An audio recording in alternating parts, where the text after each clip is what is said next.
Okay. Ito yung unboxing tayo ng drone natin.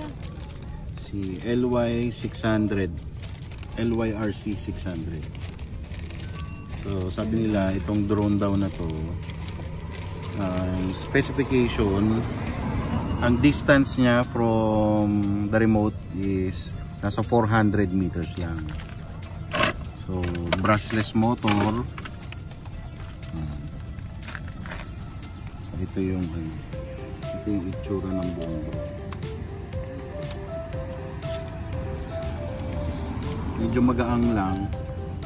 Puro pag nakakabit yung battery yun, doon lang siya bumibigat.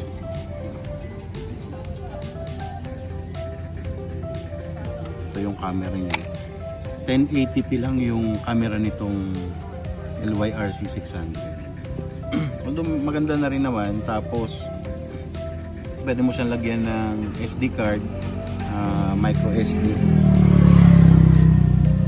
Pero pwede mo rin siyang i-record through phone. Siguro mas maganda lang yung resolution kapag using micro SD. Pero using phone, medyo okay na rin naman siya. So 400 meter distance. Tapos ang flight time using this type of battery na LiPoly, sabi dun sa specification, mga nasa 20 to 25 minutes. 7.4 volts, 4,500 milliampere na LiPoly battery. Kaya bumili tayo ng extra battery, baka mabitin. So, ito yung extra battery yung binili natin kahapon. So yung package niya, meron siyang kasamang remote control.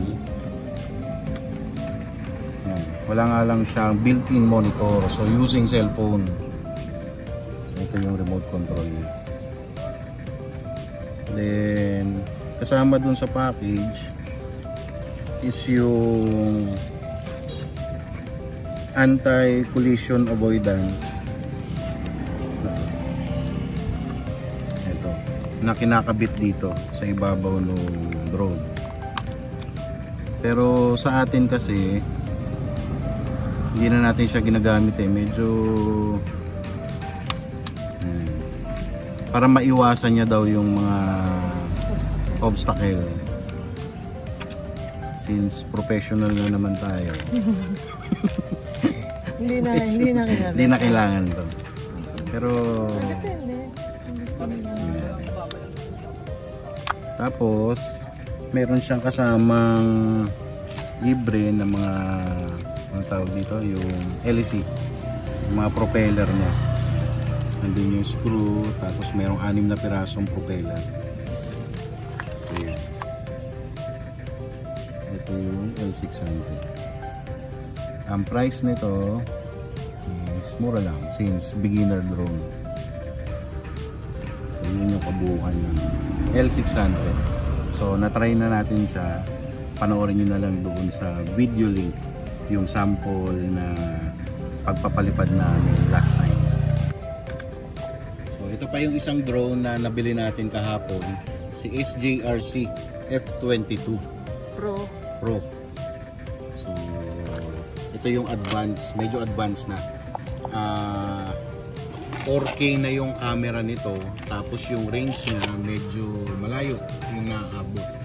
According doon sa specification, nasa 6 kilometers yung radius na abot nitong SJRC F22 Pro. So kanina na testing na natin, ang ganda ng kuha ng camera niya. So ito yung pinaka model unit, brushless motor na rin siya. Tapos medyo mabigat yung drone. Nasa 750 grams yung drone niya. Yan. So ito yung battery pack niya na ilang volts. So yung battery pack niya 11.1 volts, 3,500 milliamp. So kanina nasa specification din na basa natin, yung drone pwede siyang mag-last ng 28 to 35 minutes. So depende siguro yung sa hangin sa taas. Kasi the more na mahangin, medyo nahihirapan yung drone natin. May gimbal na rin. May gimbal na rin siya. Yun yung kagandahan. Tapos ang camera niya 4K na.